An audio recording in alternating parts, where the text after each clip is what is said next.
ചെക്ക നാളെ തോറാനാണ്, നിനക്കറിയാമോ? എന്താണ്? നാളെ തോമസിന്റെ പെരുന്നാളാണ്.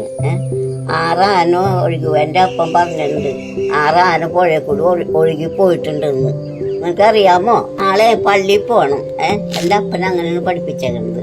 കാറ്റും മഴയായാലും പള്ളിയിൽ പോകണം. കുട്ടപ്പ പള്ളിയിൽ പോകണം.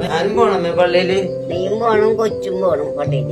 എന്നിട്ട് മതി ബാക്കിയുള്ള കാര്യങ്ങൾ. തലമുറകളിൽ നിന്ന് തലമുറകളിലേക്ക് നമ്മോളം വിശ്വാസം എത്തിച്ച ഭാരതത്തിൻ്റെ അപ്പസ്തോലനായ പുണ്യപിതാവ് മാർത്തോമാ ശ്ലീഹായുടെ ദുഃഖാന തിരുനാടിൻ്റെ എല്ലാവിധ പ്രാർത്ഥനകളും ആശംസകളും ഏറ്റവും സ്നേഹത്തോടെ നേരുകയാണ്.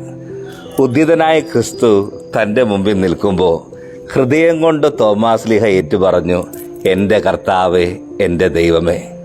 പ്രേക്ഷ്യ ദൗത്യവുമായി ഭാരതത്തിൻ്റെ മണ്ണിലേക്ക് വരുമ്പോൾ ക്രിസ്തുവിൻ്റെ ചടുലതയുള്ള പാദങ്ങളും കരുണാർദ്ധമായ നയനങ്ങളും സ്നേഹം തുളുമ്പുന്ന ഹൃദയവുമായി ഭാരതത്തിൻ്റെ മണ്ണിൽ കേരളത്തിൽ 7.5 സമൂഹങ്ങൾക്ക് ജന്മം നൽകുമ്പോൾ ദൈവം സുവിശേഷ പുസ്തകത്തിലെ 100 മേനി ഫലം ചെയ്യുന്ന വിത്തുകൾ പോലെ സഭാഗാത്രത്തെ വളർത്തിക്കൊണ്ടുവന്നു.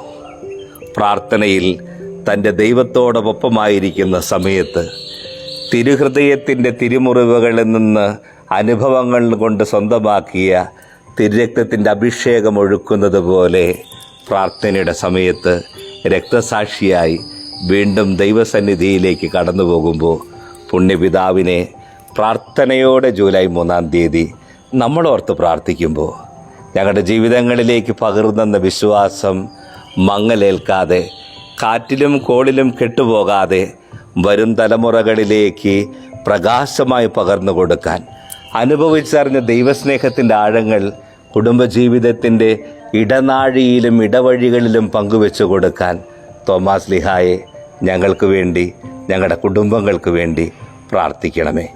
ദൈവം സമൃദ്ധമായി തോമാശ്ലീഹായിലൂടെ നമ്മളെ, നമ്മുടെ വിശ്വാസ സമൂഹത്തെ, നമ്മുടെ കുടുംബങ്ങളെ സമൃദ്ധമായി അനുഗ്രഹിക്കട്ടെ.